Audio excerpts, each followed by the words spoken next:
Robert Scobel was walking around CES and thinking about me. Oh, Yeah. okay. Where else to study products, you know? Right, that's right. I mean, I have never been to CES. I am ashamed, almost ashamed of the fact that I've never been to Uh, CES. You'd be like a kid in a store. There's like cases and TVs and speakers and, cars and all sorts of products, you know? I know. I mean, it's a sad situation. I mean, 4 hours away from Vegas, and I've never gone. But maybe You're that close and you've never gone. Yeah, that's like living in San Francisco and not riding a cable car. I mean, come there you on. go. That's right. That's right. Well, maybe I'll have to do that next year. We'll see. All right. So, but as you were actually walking around CES, one of the Yeah. things you were paying attention to was robotics. Robots. Robots. And I there's love robots. robots everywhere, and you love robots because you're a product guy too. Well, I mean, my friend tests out the vacuuming robots, like the Roomba kind of thing, or the Maddox or whatever, right? So that's a robot, and that's a product that they show off a lot at CES. Everybody had like a little vacuuming robot, you know. So I mean, not everybody, but a lot. You saw them all over the place, right? All kinds of vacuuming robots. They're actually getting good. They won't go through your cat poop anymore, and spread that around the house. I mean, they're using computer vision to see the cat poop or the cords in the corner and not rip those out, So, Oh, I'm trying to remember. Was it you last time we were talking that we were saying that they have these robotic, kind of the same idea as the vacuum, only you can put it on your window? yeah. Yeah, Okay. they have window cleaning robots. They have snow Right. blowing. John Deere, the whole booth at John Deere was robots, right? Yeah, Okay. those were big robots, like big robots, Yeah, I mean, really. the tires were taller than me.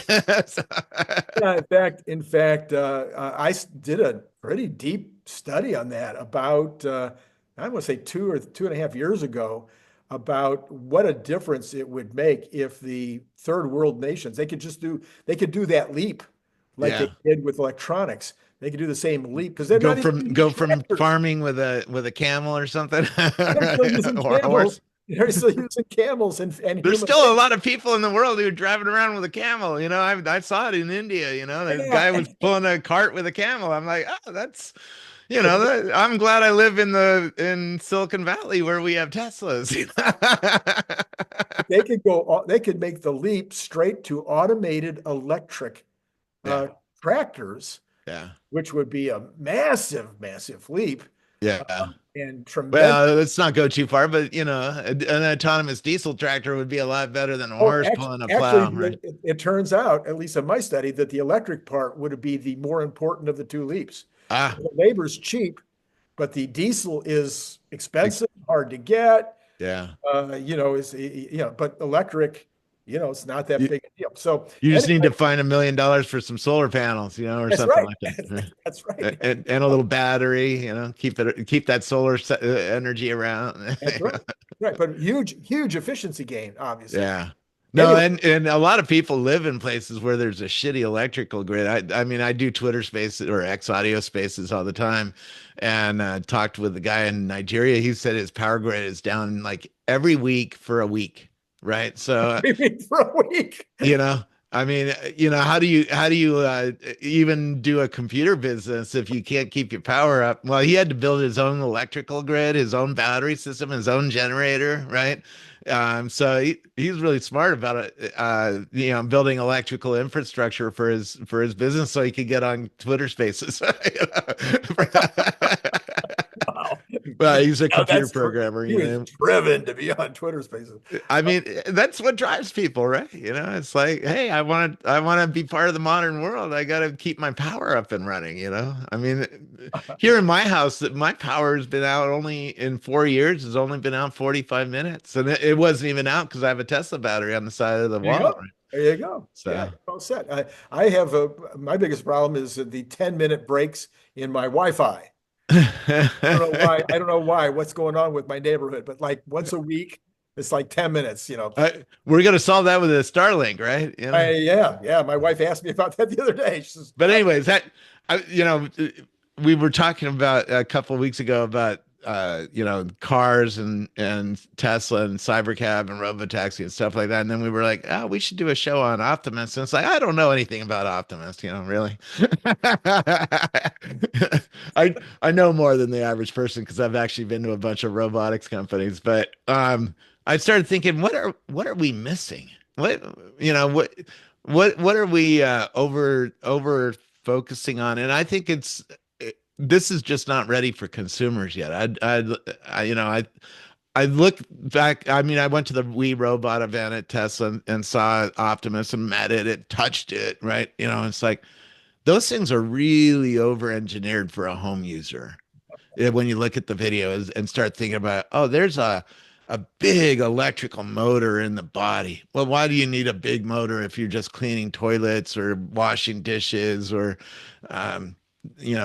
doing your laundry or stuff, all the stuff that everybody dreams about having a robot for in their home. Right. That's way over engineered for that, way too expensive. It can lift 55 pounds, something like that. How many times do you lift 55 pounds in your home? I've been keeping track. I very, very rarely. Maybe when I go to the airport and I have my wife's heavy suitcase to pick up, That's not even true anymore. I mean, I'm blown away by when we take off for a 3-week trip and we're deciding whether we're going to take one or two of those stewardess cases. Yeah. For the two of us. Yeah. Well, you haven't met my wife. She likes packing a lot of things. Okay, yeah. I'm a lightweight guy. I buy shirts that can get wrinkled and and can be worn a couple times, stuff like that. No, she has to have a whole Still has whole her. thing. She's still maxed out at 49.99. And we have to weigh our suitcases, and that's why I know the 55-pound thing, because that's the limit. If you go over 55 pounds, you have an overweight bag, Yes. right? And they charge you extra. Sometimes they don't even let you take it on the plane. You have to take stuff out, right? So, or redistribute weight to another suitcase. Anyway, I was looking, I was like, man, and even I went to the Accenture booth and saw Digits, which is agility robotics robot. And it's a humanoid robot, but it's really dorky and slow and not smooth with its hands and stuff. Good enough for, moving a box around a manufacturing line, but not good enough for, playing football out in the street or something like that, which is sort of what I want and what I dream about. I keep asking the robotics companies, when can this thing throw a football to me? That's right. That's right. Then I can take it out front and play football with it, or have it go entertain the kids or something. So, I sit here on this channel and I've had the conversation 20 times with various people, and they don't believe me when I tell them that in my manufacturing plant where I had 100 employees, Yeah. that 2 years ago, I would have bought Optimus the way it was 2 years ago, its capabilities that it was showing 2 years ago. I would have bought it. I would have paid 100,000 and I would have bought 10 of them. Okay. Yeah. And I would have wrote the check. I wouldn't have even thought about it. It's like, no, here you go. There you go. $1 million. Yes. And that's, my brother runs 2 bars. That's why I'm bringing it up. He wants 7 of them for, he wants 7 of them for, and he would pay 100,000 each if they were fairly capable. And they're getting fairly capable for lifting a keg of beer around, Yeah. And that's where I was going. I was like, how is Elon thinking about this? Well, I want to go back. Come back. Right. Say that a little more clearly to my crowd so they start to believe me. This guy runs a bar. It's not even a manufacturing business. It's a bar, and he would buy 7 for his at $100,000 each. At 100,000 each. Not even think about it. Yeah, well, and he wants them to actually take over a lot of human work, from even making a drink. Right. Well, it made drinks at We Robot, but there was a human helping it out, and stuff like that behind the scenes. It's still too dorky and it's not entertaining enough. The voice response systems aren't yet quite finished. We can say they'll get, good in the next year. We're about to see Grok 3 come out with Grok 3 voice, which Elon is saying is really next level, and so are some of the people who are beta testing it, right? So I'm expecting some key pieces to show up, but I go back to, you're a product guy, right? And it's hard for humans to change, and I saw Dolby Atmos at CES, 12 years ago almost now, right? And it took me 7 years to get it in my house. And uh, none of my family and friends have a system like mine in my house. I have a $4,000 Sonos system, right? No, very few people in society have spent $4,000 on, and this is a really nice audio system, Right, right? right. It's like a movie theater in my house now. Yeah. In fact, everybody's coming over for the Super Bowl tomorrow because I have a great audio and a great big TV, right? It's And not tomorrow. Is it tomorrow? I think it's tomorrow. Is it next week? It's next week or something. Better be next. Okay, Better I'm be I'm a next little week. ahead of myself, but yeah, it's coming up tomorrow or next week, Next week. whatever. Anyways, when the super see, I'm not into football, but I have a nice TV, so everybody Yeah. So ends you up at bring my house. It's like fun. let's go to Scobel's house, Robert's house because he has a big TV. All right. But So where I'm going with this yeah, is yeah. this is a long slog to get it into a place where even an early adopter, upper middle class guy like me can afford one, have one in my house, feel like it's safe enough, feel like it's capable enough, right, to even make that investment. I think we're talking about 5 to 10, maybe even 15 years before the average person is even ready for one of these things, right? And then I'm like, oh, what is Elon really doing here? Well, Elon has how many factories around the world? Let's just talk about Fremont factory where he started Tesla, right? And I got tours of that place, and there's a lot of stupid jobs that humans don't really want to do. Yeah, he just replaced some of the jobs. He has the car driving out of the Yes. factory now onto the parking lot, right? So he got rid of a team of 50 people who used to drive the car. I was at the factory on Monday watching this go on, right? Somebody would drive a Model Y out of the factory. It takes about a mile of driving to get to the parking lot or to the train where it's going to get loaded up into a train, or in the parking lot it gets loaded up into a car carrier, Yeah. right? Well, he just replaced those people Right. like in the last week, right? Right. And I was there on Monday, and those people are gone, right? Gone. So he's starting to think like, how do I? And this is a real problem for him because he's not making cars down in Mexico where the workers getting paid $4 an hour. He's making them in Silicon Valley where the workers around here are getting paid 150 grand a year, right? And you have to a standard house in a poor neighborhood is $2 million now, right? It's Okay. Okay. crazy. Come on now. Come on now. No, I'm serious. Not in You Oakland. can't buy a Not house in in not Silicon in Valley Oakland. around the factory for less than, $1.4 million. Oh, you're getting on the train and you're going to Oakland. That's what you're. No, even in Oakland, they're $1.4 million. Even in a bad neighborhood with crime, I mean, it's expensive here. And so it's expensive to hire a worker here, right? In fact, General Motors and Toyota sold Elon that factory I know. because the bean counters said there's no fucking way you can make a profitable car here because Right. the labor is too expensive. Right. Right. Right? You can make a profitable car. In Indiana, you can buy a bigger house than mine for Right. $110,000, Exactly. right? And so the labor is Yeah. cheaper elsewhere, Yeah. right? And Yeah. certainly down if you Ford Mustang makes theirs down in Mexico. Right. It's $4 an hour, right? And so he's like, "Oh, I have a lot of expensive labor. How do I replace that?" Right? Let's just be honest. How do we replace that? Or how do we make it so that I can take those people and put them on a higher value job that rather than lifting a part or a box and doing something stupid? Mhm. I watched he has a big stamping machine, and it's like 2 stories high. I mean, it's a big stamping machine. It stamps the bump the side of your car is stamped out of aluminum in this big machine. And then it spits out this fender, right? And 3 or 4 people have to lift the fender and put it on a cart to take it over to where they're going to put it on the chassis, Yeah. right? So I'm thinking like that's a stupid ass job. Who wants to do that kind of job all day long? Like every 60 seconds they have to take this 100-pound thing and move it with 3 other people into a cart. Well, an Optimus would do really well for that, Right, right? right.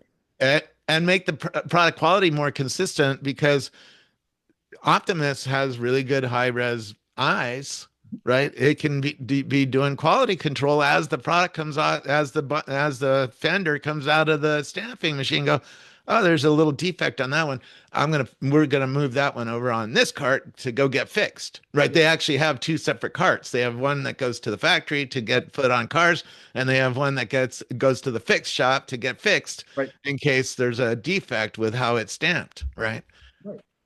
Yeah, no, there's no doubt about it. In fact, one of the shows I did, I think it was Phil Beisel that was the one who pointed out that that there's the robot, these humanoid robots will have they'll be like your mom. Yeah. Okay, they'll be able to multitask, Oh, and they have yeah. eyes in the back of their head. Yeah. And so they'll be able to be doing all these things at once, Oh, that yeah. human can't do. So No. you see, I was, printing water bottles for, 20 something years. And the operator is supposed to be printing it and QCing it at the same time, but they just can't do that. No. Oh, you've got to have a separate person that's doing the QC off the end of the drawing line in our case. But yeah, Yeah, that's a good point, right? So a robot can think faster than a right. human and think in multiple different ways, right? Be talking to Joe over here, watching the machine working and and doing this. Computers are good at that kind of multitasking, Right, right? right, right. At least in theory. Right. So you were thinking first principles. Yeah. Yeah, where's the first use of these? Well, it's probably that stamping machine, and that's sort of what it's designed for. When you actually look at the fingers, the arms, the legs, the body, it's designed for picking up a fairly heavy thing and moving it around, right? And or putting it on the line or putting snapping together a connector, right? Something like that. But his first need is get rid of the really drungy jobs in the factory, right? That's the first. He's going to make some thousand of them this year, right? Of these Optimus. Thousand, Where thousand. is he going to deploy them in the factory? Well, it'd be jobs like that humans don't really like to do, right? Yeah. Well, he So just replaced the guys who are driving the car back and yeah, forth, yeah. in the parking lot. Well, the same thing, the people taking the parts out of the stamping machine. That's a dismal job. Who calls mom and go, I take parts out of a stamping machine, you know, right? Well, I'm going to throw cold water on the PR that's coming out of all these tech CEOs. Okay. All right. Every tech CEO that's talking about robotics and talking about AI is saying it's going to replace the boring and dangerous tasks. I've got news for you folks. Shh, don't interrupt their PR line. It's going to take whatever job it can do, and Yeah. it'll take the highest paying jobs first. Oh, that's The ones interesting. that it can do. Right? Yeah. Jobs And where in the factory is somebody getting paid extra um again. People, maybe a technician, yeah, again. maybe a paint shop person who has some particular skill in making sure the paint is always sprayed on evenly and stuff like that, right? Um, and that's a place. Then you start looking at product quality, right? You make a lot of products in your life, I right? did. How do you make 100,000 water bottles with exactly the same color, exactly aligned? Well, the humans are often the problem, isn't it? Very often the problem. So, Right. again, if you've got you've got a vat of plastic over here, and then you've got a vat of color over here. And the guy is supposed to get this much color and put that much color in the vat and and then mix it. And it's a hand mixed job. I mean, on a small company like mine, that's a hand mixed job.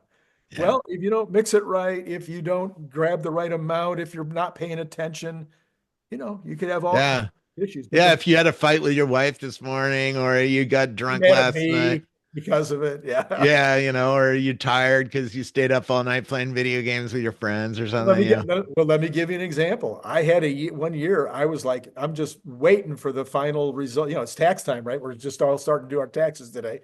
So I'm getting ready for my final P&L to come out, and I'm excited because we had a great year. And all of a sudden, I'm like, it's off by 5% of what I was expecting. And Yeah. it took me hours going through stuff, blah, blah, blah. And I finally found this new customer. And who's this customer? And I never heard of him before. And I knew who our major customers were. And this was like our top 20. And it Yeah. turned out it was the scrap man. I said, our scrap guy is now in our top 20 customers. Well, second and third shift weren't doing what they were supposed to do in terms of reusing. It's called industrial recycling. You take the stuff that that you can put back in, you regrind it and you put it back in. Second, third shift, we're like, I don't want to be bothered with that. Yeah, that's a 5% of problem. my profits, 5% of my profits gone because they didn't want to be bothered with it. Well, the robots never not going to want to be bothered. And humans get sick. But like if the guy who knows how to mix the paint properly and he actually does it or she does a good job, well, if she or he gets sick and doesn't show up for work for a week because he got COVID, now your factory's down, right? You can't make product, or you got to retrain somebody. That's a pain in the ass, right? Yeah. And so you start thinking through like, okay, how do you make a more consistent, more higher quality product, get rid of the humans, Yeah, yeah, exactly. right? And have it made by more and more machines, which is really what robots are. And I mean, Elon uses a lot of robots in the factory, but in fact, he tried to make a completely automated factory out of Fremont, right? But he learned very quickly, oh, the robots just aren't ready to do a bunch of these other kinds of jobs. Yeah, they had a robot that lifts the car up and spins it and puts it on another line, and another set of robots that does a whole bunch of welding and squirting and assembling of pieces together. Right, he could do that, but he couldn't do the finer jobs. I saw a guy on the line putting uh, working underneath the dash and connecting all sorts of things and putting the computer in place and stuff like that. So you start thinking like, how do you get rid of that? How do you get rid of those kinds of jobs? How do you turn those into robots so you get a more consistent, better quality product that always is the same? Because brands are built on making it the same. I mean, why is Starbucks Starbucks? Starbucks is shitty coffee, actually, if you study it, right? It's I don't know. I'm not a coffee guy. I am. I lived in Seattle and I had the tour and I learned a lot of coffee. There's better place in the world to get great coffee, right, than Starbucks. But Starbucks makes that shitty coffee exactly the same in all of its places. You go to Japan and have a latte, it's the exact same latte as you have in Seattle, right? And true around the world. And that's what makes its brand. And by the way, humans get used to shitty coffee. I'm addicted to shitty coffee. I have Starbucks every morning, right? Because I learned from their chemists and their neuroscientists that the human mind gets used to it and gets addicted to it, right? I actually invested in a competitor of Starbucks called Dutch Brothers, which has been doing pretty good lately. They make sugary shitty coffee. And Americans love their sugar, man. Oh, This is why I invested in the company because they had lines outside of all the Dutch brothers I'd ever go by. I was like, this company is selling some sugary coffee to a lot of people. you just reminded me of something that has never come up on the show before, and that is that a lot of automation equipment that you can buy or you can try to buy doesn't actually it doesn't it's almost impossible to get it to perform as well as humans. Yeah, So we had a belt. It's a tire liner, goes inside the bicycle tire. I used to have one sitting right there, but I don't right now. Anyway, just a long strip of polyurethane. yeah, Well, one of the reasons you're using it is because it's so hard, it's tough. yeah, So we need to cut that thing at a certain length. You need to. So finding a stamp of something that can cut that is difficult, and it wears out quickly. And because it's hitting it so hard, it tends to break down a lot. And so we were trying all these different automation pieces of equipment. Well, after years and years and years of doing that, we just went back to having a human with a scissor Yeah. cutting Yeah. it, okay, because it slices no problem. It just doesn't cut easily from when you're hitting it from the top. Yeah. That was a case of, and actually the same thing with those bicycle water bottle caps, because they got a tether on them. It was really hard to come up with automation equipment. But the robot, that's one of the beautiful things about a humanoid robot, is it can actually stand in exactly as the human. And It do scissors. do the scissors. Yeah. So this is where I was like thinking, like, what from first principles, why is Elon trying to build a humanoid robot? Where are they actually going to be used for first? Yeah, like this year, he's going to make 10,000. Next year, I would expect him to make 100,000 to 1 million, right? Right. The year after, we might be into hundreds of thousands to millions per year. And then the year after, then we start thinking, okay, now we're starting to get the markets tapped out, but with tens of millions, right? Because he's planning on scaling this up. He's making it so that he can make the robot itself very, very quickly and scale it up very quickly. I mean, so you start looking at it that way.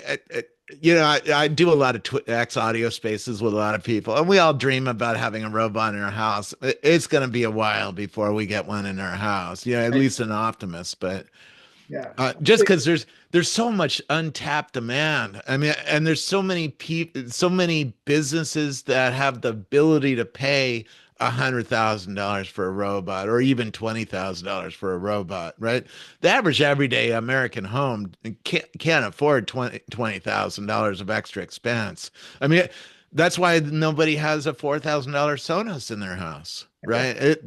So now here's Who has an extra $4,000 sitting in their pocket to go buy a nice audio system for yourself? That actually improves your life more than a humanoid robot would, now right? that's where I'm going to clap back at you. That's where I'm going to clap All back at right. you. So I've been working on this for a while. I've been trying to come up with the list of all the things that an Optimist can do in your home. And people are like, "Well, I don't know, would I pay 20,000 to have it fold my laundry?" No, probably not.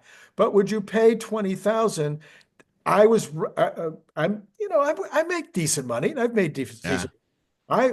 Was totally ready to pay $10,000 for a pitching machine for my son. Yeah. Yeah. Well, the Optimus is a pitching machine. Yeah. Yeah.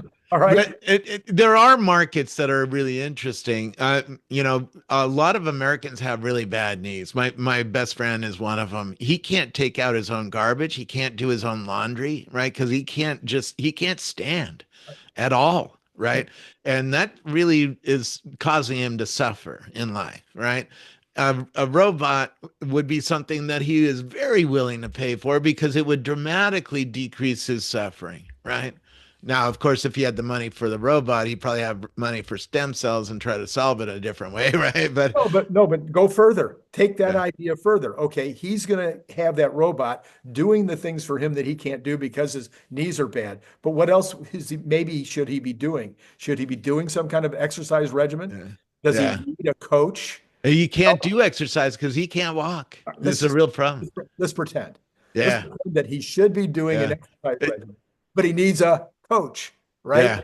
The Optimus becomes Uh, that coach. we all are on board once this gets under $10,000, and it's very, very smooth and capable and safe to have in an American home. We know that this is going to be a big seller and sell a lot. But just bad knees people, they have insurance.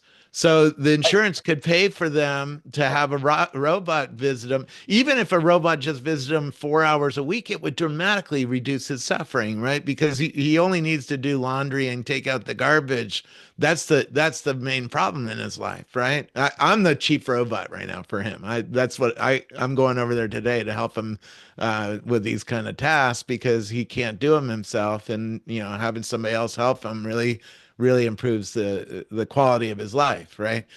And so there's a business there, Yes. right? Because there's a lot of people have bad knees. 60 million people in America have bad knees, right? And you start thinking, oh, okay, could we do insurance to pay for a robot to come and visit those people for 4 hours a day? Is there a business there? Yeah, there's a business there. There's a way to pay for them. I mean, yeah, the billionaires are all going to have 10 robots. And the But upper let's middle class can afford to have a new toy in the house, like your pitching machine idea, right? But then in then normal everyday people don't have that ability. but Right? then in my neighborhood, which is a middle class neighborhood, all right, but Yeah. it's 55 and older. Yeah. And they have their social security and they've got their pension and whatever else. And they probably, you know, can they afford $500 a month to stay in their home longer Bingo. as they get older and they have less and less capabilities? Yeah. Can they afford 500 a month? Well, Yeah. 500 a month, that's a $30,000 purchase. Yeah. So yes, you can afford the $30,000 if you're paying for it by the month. And now you don't have to move into that uh, care home. Yeah. No, it's true. And there's a lot of things that the older people can't do. Like we shouldn't be up on ladders cleaning gutters or cleaning our solar panel if we have a solar panel, right? We should be paying somebody for that. Well, you pay $400 just to have your solar panel cleaned. Well, that's probably a monthly payment for an Optimus to come and visit you and help you around the house and do things, right? So Now that's the other side of it, right? Is the future where you're looking for what is your purpose in life? Well, your purpose in life might be to own 10 Optimus robots and send them out as part-timers yeah. for all of my neighbors here in the 55 Yeah. plus. And, They and, and just that's go where our first conversation was about cybercab and robotaxi, right? That's why robotaxi is so important because if there's gold cars rolling around my street, right, without humans in them, and they're cheap and they show up in a couple minutes on your phone. Well, now you can think of new business opportunities like that. Oh, let's buy 5 robots and have them, rolling around the neighborhood doing services for people, helping people with various things that they need done, like, doing their laundry or whatever. right, right. Um, but back to the factory, what do they need to do to make it so that it can work some of these drungy jobs, taking parts out of stamping machines or getting underneath the dash and connecting connectors or you know, the kinds of things that humans are being. I mean, there's 12,000 employees at the Tesla factory, something like that, over 4 shifts or 3 shifts, right? Right. So there's probably if I went over there right now, there's probably 3 or 4 thousand people working in the factory right now, making cars, and Yeah, they're so doing I a have variety of jobs. I have a fair amount of experience besides my own factories of being in lots of other people's factories. You've toured factories and you've Yeah. seen I've been to Louisville bat slugger factory, right? I mean, there's a it, guy who puts the bat on the lathe and watches the lathe work and then takes the bat off and it right. is hard. It is hard for me to picture the jobs it won't be able to do. Yeah. I've tried to do that with my son worked at In-N-Out, and they have 100. I mean, they have 100 employees in the average In-N-Out Yeah. because it's 4 shifts. And you got a hamburger flipper and a potato peeler and people that walk Yeah. around and make sure that the soda machine is working. I mean, it's hard to imagine which of these jobs that the robot won't, if they can't do it this year, maybe it's next year. But there's a point at Yeah. which it will be able to basically do any of these jobs, I think. Yeah.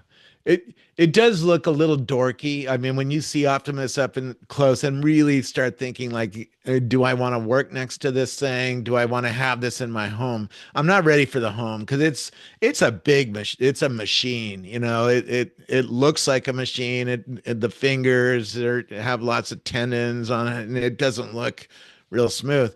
But in the back of an In-N-Out, maybe you wouldn't have it on the front counter dealing with humans yet, Yeah. but having it peeling potatoes or putting cups on a shake machine or something, it could certainly do that, right? Yeah. So you start thinking like, oh, okay, where would it be used?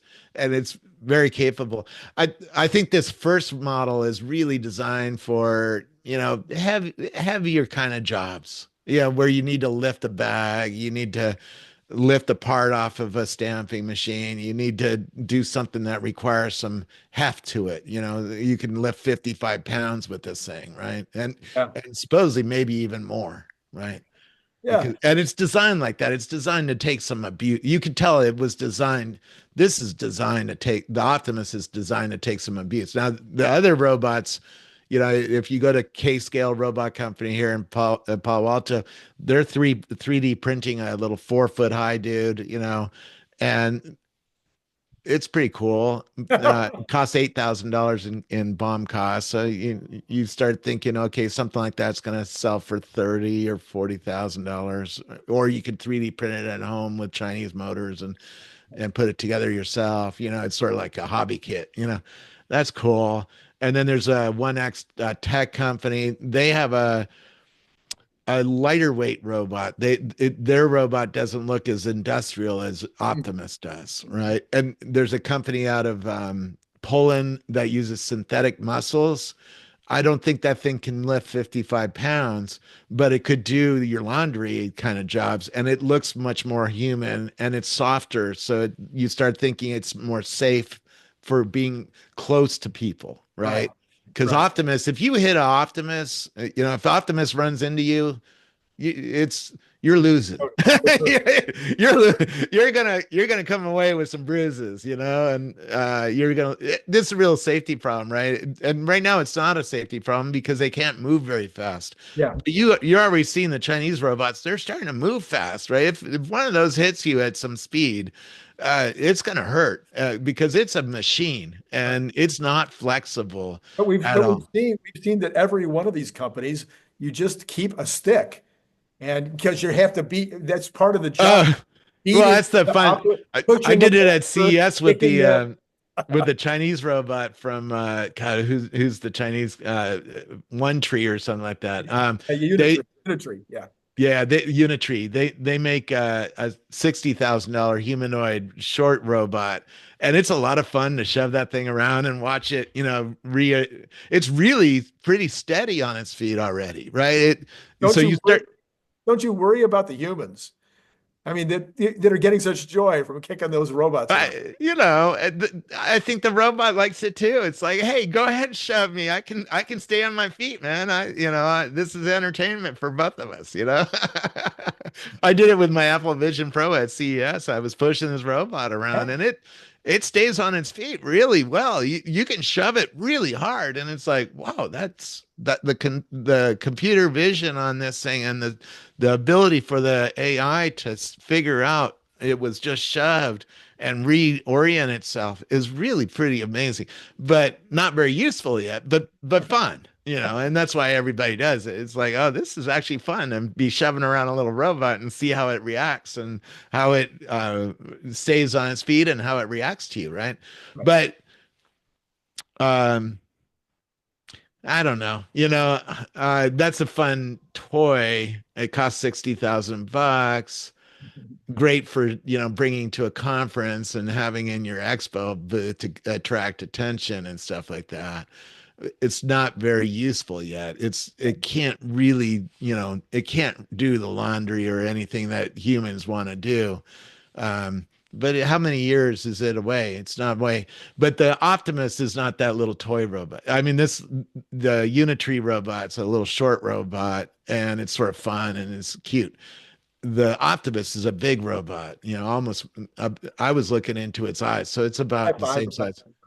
Yeah, it's a fairly big, and the body of it is a big electric motor. It's designed to be picking up things heavy, right? It's an industrial robot, really, at the core of it. Now, I know how Elon thinks. He's trying to get his jobs taken care of in his factories, right? Right. So he has a factory in China, Germany, Fremont, Texas, and a few others that are making different things, battery plants and stuff like that. So he has 7 factories. The Fremont factory has 12,000 workers in it. So even if he just took 10% of those Yeah. jobs away, that would be a few thousand robots, right? So at No, one factory, and he has 4 of them, right? So it's at least billions of dollars a year in savings. Yeah. and then once he taps out his own internal needs, then he can. There's lots of factories in America that are sort of like that make various things, connectors or whatever. they would be buying it. And so there's a big market right there just for the industrial, heavy industrial use cases, right? Absolutely. Yes. Working in a stamping plant, doing something heavy, something that's very repetitive, can't be breaking down, right? And that's what this first Optimus is designed for. Now, in 4 years or 2 years, I bet there'll be a lighter weight one, right? You could just see how Elon's mind is already planning out. Okay, version 2, version 3, version 4. He probably has a master plan all planned out. Like, okay, as these things get smaller and more capable, they're going to open up more and more and more markets.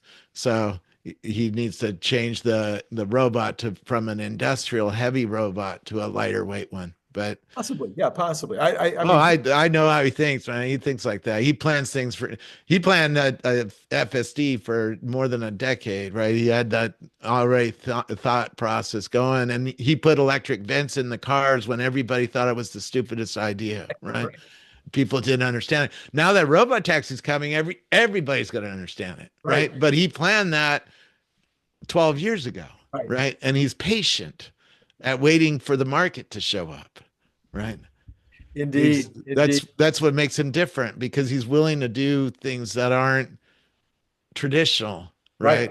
Well, And again, he's willing to do them for a decade from now. So the fact that this thing does talk and it does look human and does have a hand that it has 22 degrees of freedom or whatever, so it can grab something and manipulate it, is a fairly fine thing. That's important because it puts in our mind that we will have one someday, right. right? So that when he does have the lightweight robot for the home, we're all ready for it. We're all like, we're going to stand in line buying it, right? Because we're all going to see it, understand it, have some relationship with it. I have already talked with an Optimus, Yeah, right? absolutely. Yeah. And that's part of the deal is he's introducing it to the population, right? And introducing this as a concept that this is going to be walking around with you, Yeah. right? Yeah. Yeah. The first principles approach, which is, I think, I mean, we've only scratched on the surface over the last week. I mean, nobody, not a single person that I could find had mentioned the idea that these could be drivers. Oh Because yeah. because why? Because we're going to have automated cars. So what do we need with robots that would be able to drive a vehicle? Well, because there's bajillions. I mean, literally Yeah. billions, billions and billions of vehicles out there that will be driven for years to come. Not Yeah. just cars, By but the way, I met a guy working on Optimus and he said they're training it to drive. And I'm like, oh, that's real interesting tractors because and harvesters uh, and forklifts and just go down the list. And yeah, yeah, yeah, there's a lot of vehicles out there. It also could provide a double set of eyes for even in an autonomous car, right? But that's sort of not needed anymore. But yeah, you're right. And also, even if you're in an autonomous car, sometimes human-driven cars block the way, and you need to move them, right? And you need to get in an old Porsche with a gear shift, right? And get it out of the way so you can get your Tesla out of the garage, right? that's right. That's right. That's right. Yeah. So, I mean, I think that's a major, major, major potential job for Optimus to do. And what we learned last week is that they're going to be sold at market price. And so, depending Yeah. on how strict he is about that market price, you'd almost contemplate an auction or coming out with it as high as at the highest level that you can possibly think. Because if you've got a My $20, brother wants 7 of them at 100 grand, I right? know, but That's the market price. I think is way higher than that. Oh, you think that there's people who would pay 250 for them? If you've got something that will do 4 shifts Yeah. and you're saving $80,000 a shift Yeah. here, now all of a sudden you've got something, if you want to pay for it in 1 year, it's worth 320,000 to you. There we go. There we go. And you get a You're better gonna product at the end, right? yeah. So I've actually And less hell. These things don't get well, they might break, you don't have to hire them, you don't have to fire them, you don't have to motivate them. Yeah. Every one of them will do the job at the highest level, not at not a range of Where levels. where are the jobs going to be? Robot repair. You know, you can have No, they'll 10,000 repair, robots. Some of them are going to break every day, they're going right? to You need, repair themselves. well, you know, Haven't you humans are watched that movie? the thing is humans are inventive and we're very good with fine motor skills, right? And we can work together to figure out a problem and do that pretty well. Certainly if you have AI working with humans, you can do a new thing. You know, there's not the other thing that I started realizing by doing this thinking of first principles, there's not going to be enough Optimuses for a long time to replace human jobs. Even in a Fremont factory, you know, um, there's so many jobs there. Elon wants to make more new cars, Yeah. right? So he's going to open up new factories. Well, those aren't all going to be Optimus. You know, there's going to be some human involved in running the factory at least, right? And having somebody they can call on the carpet, make sure There are everything's 4 running. billion workers. So just replacing Yeah. all the workers is 4 billion workers. Yeah. So it's a long time before we have 4 billion Optimus running around or a competitor or anything like that. So you know, the price is going to remain pretty high for a long time because there's a lot of people like what you're talking about that have a job that requires 4 shifts and they're willing to pay $300,000 a piece for them until all those needs are satisfied. Why would you sell it for $20,000 for an American home, you There know? you go. There you go. So, Exactly right. I've been trying to say this for a while, and people are finally starting to say, "Oh yeah, I get it." So we talked well, about I get excited about new things, you know, and then you got to calm me down and you know get me to see the reality of the situation. It's like you're not going to have one of these in your. That's really the lesson of this show is you're not going to have one of these in your home unless you're a billionaire anytime soon, right? If you're Elon, you might have 10 of them just to show off that you have a lot of money to buy, you know, $300,000 robot. But and in fact, people are already doing that with the $60,000 little Chinese one, right. right? You know, hey, that's that. If I had an extra 60 grand, I'd probably buy one just to show off to my friends. Hey, look at this cool little robot, kick it.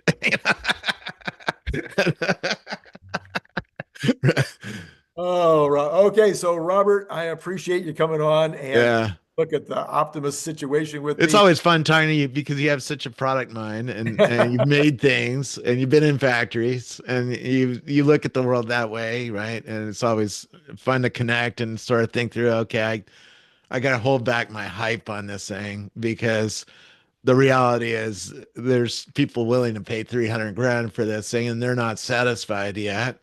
And so the first ones will go to those kinds of jobs. And that's sort of what this first one is engineered for, Right, right? Working 4 shifts, right. doing something drungy, dirty, heavy, right? In a manufacturing line over and over and over and over again.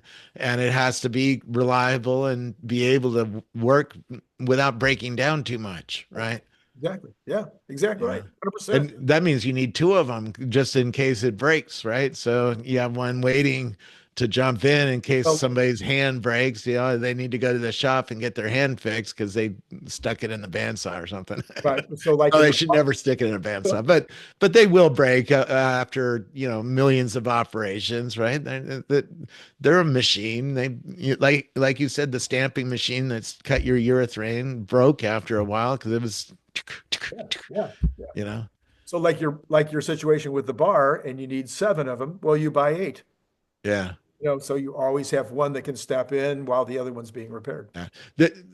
With AI, the 7 over time will get more capable Yeah, and faster. that's So you might need 6, and then you might need 5, right? Because they'll absolutely, be faster. absolutely true. In 10 years, they might pour a drink really fast, and that might be entertaining to watch a robot make your drink real fast, you know, because it's going to be real accurate and real fast, much better than a human at that point. So maybe you only need 5 of them That's in right. 10 years, right? Because it's working faster, right? Absolutely.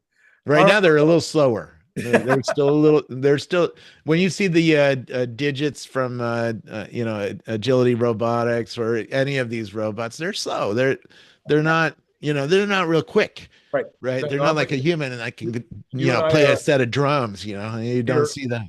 we are on the same page. I've been waiting for him to come up to human speed. I think Yeah. that's going to be something we're Well, all I looking. think that's coming over the next couple of years. You can see they're improving in speed and improving in confidence and improving in smoothness, but they're not quite to, this kind of ability yet, right? They can't do stuff real fast yet. So, 2 years. I think your Optimus is going to be doing some pretty amazing things, and in 4 years, it's going to be way better, right? Yeah, yeah, yeah. And that's when I think that the second robot, the lighter robot, comes out that starts getting into more things, right? And not just heavy industrial kind of jobs, right? All right, Robert. Thank you as always Love. for jumping on. We'll get you back here. Keep sending me notes so I know Yeah, what you're thinking I'll, about.